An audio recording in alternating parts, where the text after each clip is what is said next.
Ça fait du lard, c'est bon là? Madame, vous m'entendez vous? Madame, elle est sourde et au lieu de dire qu'elle entend mal, elle dit que c'est le petit mégaphone qui fonctionne pas bien. Ce petit mégaphone a été acheté chez des adous parce qu'il n'y a qu'eux qui arrivent à vendre des choses comme ça de qualité à 10 €. Voilà, il est tout neuf, je l'inaugure aujourd'hui. Mais alors c'est fabriqué par des petits enfants de 10 ans alors? Oh ça j'en sais rien, franchement. Chez où alors? Tu l'as trouvé où? Franchement, salut toi. Ça va? Tu l'as trouvé où? Chez les adous, c'est Jeff qui me l'a acheté. Ah ouais mais Jeff c'est lui qui les achète, il peut pas nous dire où elles sont. Oh là là, merde! Tu fais quoi toi, des machins? À l'aide pauvre. Je peux vous poser une question ou deux? Ouais, bien sûr, vous pouvez toujours. Donc vous avez un gilet jaune? Oui, moi j'ai un gilet jaune, je vais le remettre parce que j'ai... Quelles sont vos principales revendications? Mes principales revendications, c'est qu'on vire tous les cons. On n'a pas fini alors? On vire toute cette bande de malfrats, d'aigrefins, de voyous, de mafieux. Et puis mes revendications, c'est que tout le monde ait suffisamment à manger, soit bien nourri, bien éduqué pour penser par lui-même, pour penser. Même là, c'est pas la peine de suivre tout le monde là. On a des revendications différentes. Moi, je m'en fous. Moi, je suis avec tout le monde, hein. Mais on n'est pas tous d'accord sur les options, on va dire. Le référendum initiative populaire, par exemple. Si c'est ça qui permet la démocratie et de virer tout le monde, oui, mais il n'y a peut-être pas que ça. Moi, je suis pour une démocratie directe, que tout le monde débatte, délibère, avec un système horizontal, mais en même temps de délégués, on va dire, hein, comme dans les classes. Bon, mais il faut faire attention parce qu'à chaque fois qu'on instaure des choses comme ça, il y a toujours des gens pour se sentir investis d'un pouvoir qu'ils n'ont pas en étant délégués, médiateurs, je sais pas quoi, vous savez, tous les termes qu'on emploie dans le management et partout ailleurs, hein, dans toutes les représentations de la société, hein, tout ça a toujours marché comme ça. À part un système anarchiste, il faut un système anarchiste, mais anarchiste ça fait peur. J'ai une deuxième question qui m'intéresse, aucun parti politique ne propose ça, ni de droite, ni de gauche, ni d'ailleurs, ce serait d'encadrer les loyers. De les mettre à 15 € du mètre carré, par exemple, à Paris ou si, il y avait les Verts à l'époque. Je viens d'interroger la sénatrice verte. Elle m'a dit qu'en effet, elle voulait les encadrer, mais elle ne veut pas dire à combien. Alors, vu qu'ils sont à 80 € du mètre carré tout de suite, si elle les met à 70, ça ne va pas arranger grand monde. Bah non, ça va arranger personne. Moi, je pense qu'il faut surtout construire suffisamment de logements pour loger tout le monde, c'est tout. Mon système, c'est des logements pour tout le monde. On s'en fout de la propriété privée. Tu n'as pas besoin d'être propriétaire de ton logement. Qu'est-ce que tu en as à faire? Qu'est-ce que ça t'apporte? Si tu as un logement, on attribue à quelqu'un un logement à vie, un logement construit par l'État, à vie. Là, il n'est pas dans l'angoisse, il ne sera jamais viré. Et quand il meurt, on le lui reprend. On le reprend quand il meurt, bien sûr. S'il veut déménager entre-temps, il a le droit. Après, mais il se débrouille. S'il ne peut pas faire d'échange, parce que le système d'échange n'existe pas actuellement dans le logement social. Et au niveau des charges du logement, par exemple, pour nettoyer, le ravalement de façade, comment ça se passerait? On participe quand même, on paye un loyer. Ça ne veut pas dire que c'est tout gratuit. C'est comme aujourd'hui, on paye un loyer, mais modeste, modéré, raisonnable. Pas les loyers qu'on a actuellement. Même dans certains logements sociaux, les loyers sont trop chers. Pour des gens qui sont au RSA ne peuvent pas payer un loyer de 580 €. Je crois qu'à deux pièces, soit je sais plus, à 28 mètres carrés, c'est 480, je crois, euros, un truc comme ça. Actuellement, à 2 pièces, 3 pièces, c'est trop cher pour les gens, qu'une petite retraite, que le RSA. C'est plus possible, c'est pas possible. Donc un loyer minimum pour payer les charges, pour payer l'entretien. Et puis l'État n'a pas besoin de faire de beurre sur des loyers. Pourquoi est-ce qu'il faudrait que le logement rapporte?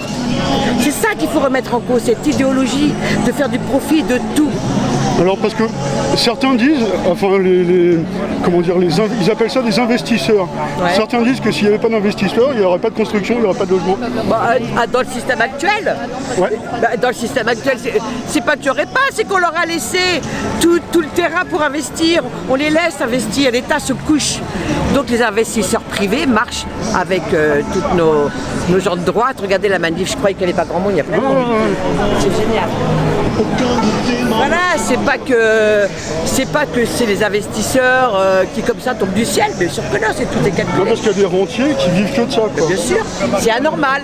Donc en bloquant les loyers, en les encadrant, d'une part on tapera plus sur les rentiers et les gens pourront Ouais, mais- au lieu de mourir dans la rue dans des cartons, Bien sûr. ils pourront avoir un logement. Mais il ne faut pas seulement les encadrer, je vous dis, il faut construire des logements. Faut Vous, construire vous des êtes au logements. courant qu'écologiquement parlant, tous les 7 ans, on bétonne l'équivalent d'un département. D'un en France. département. Donc si on construit, on va encore bétonner. Donc Non, non, mais bientôt, il n'y aura plus attendez, d'herbe. oh là là, on ne bétonne pas pour construire des logements, cher ami. On bétonne pour construire des autoroutes, pour construire des usines de merde, pour construire je ne sais quoi. C'est pour ça qu'on bétonne. C'est Les pas pour autoroutes, elles logements. servent aux gens qui allaient dans les logements pour se Oui, non, déplacer. ouais, Les non, usines, non. elles leur servent à travailler. Ouais, non, là, Alors moi, comment on fait non, moi je suis pas d'accord là. Non, eh ben, il faut arriver, essayer de vivre autrement. Les autoroutes, bien sûr qu'il y a des autoroutes, mais ça sert à rien les autoroutes, aller d'un point à l'autre. On avait des belles routes en France, on les a Alors, toujours d'ailleurs. est-ce qu'il n'y aurait pas une autre idée On a plein dans le d'idées. truc, par exemple, la densité de population? Est-ce qu'on ne serait pas trop nombreux sur un territoire les villes. donné?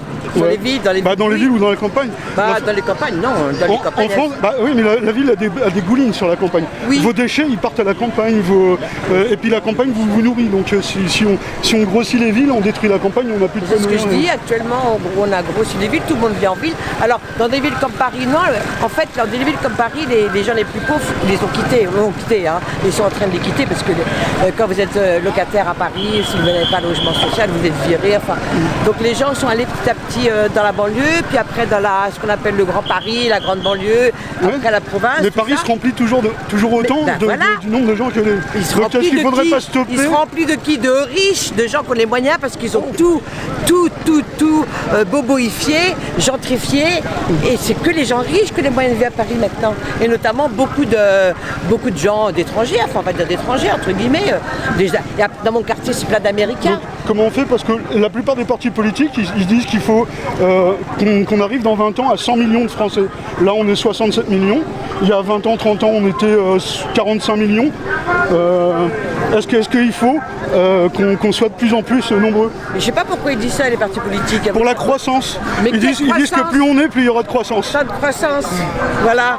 C'est ça le piège. Il faut arrêter ces discours. Il faut les contrer dans leurs discours. On s'en fout de la croissance, ça n'a aucun sens la croissance. Ça veut rien dire. La croissance, c'est faire du profit pour les plus riches qui continuent à faire du profit, qui continuent à faire du profit, qui continuent à faire du profit, c'est tout ce qu'ils savent faire. Ok, donc la croissance, Ça sert à rien. c'est pas votre tasse de thé. C'est débile la croissance. Ok, cool. C'est débile. Ok. Moi voilà, ma tasse de thé c'est tout simple, que tout le monde ait un logement. Parce que je respecte l'espèce humaine et il n'y a pas de raison que les gens n'aient pas de logement, que tout le monde mange à sa faim. C'est pareil, il n'y a pas de raison que les êtres humains ne mangent pas à leur faim, que tout le monde soit éduqué, que tous les gosses puissent aller à l'école, manger leur petit déjeuner le matin avant d'aller à l'école. Et que les gens fassent des études ou autre chose, apprennent un métier s'ils veulent apprendre un métier. C'est quand même pas difficile à organiser. Hein. On a besoin, il y a plein de gens en France, il y a des gens qui sont manuels, des gens qui sont sportifs, des gens qui sont intellectuels. Et ben, chacun peut trouver chaussure à son pied. Hein. Moi je pense qu'à une époque on arrivait quand même à faire à peu près ce qu'on voulait, les études qu'on voulait, enfin pas toujours, mais pas toujours quand même, parce qu'il y a des gens qui étaient vraiment discriminés, et aujourd'hui encore ils sont discriminés par la sélection. À une époque où les femmes ne travaillaient pas, un salaire suffisait à faire vivre l'ensemble de la famille. Ça que des femmes. Non, Ça non. que des femmes, elles ont pris le travail des hommes, tu parles. Elles n'ont pas gagné au change. Hein. Ok. Moi je suis pour que les femmes travaillent, mais avec un salaire égal à celui des hommes.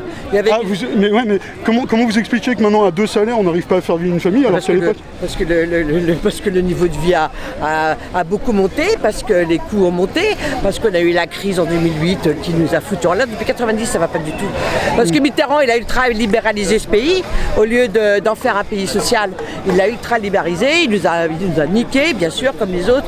Voilà pourquoi, parce qu'on est dans une mondialisation infernale qui ne tient compte que de la croissance, que du profit des plus riches. Enfin, c'est toujours le même cirque, quoi. Ok, je vous remercie d'avoir répondu à mes questions. C'est quoi votre prénom? Edwige.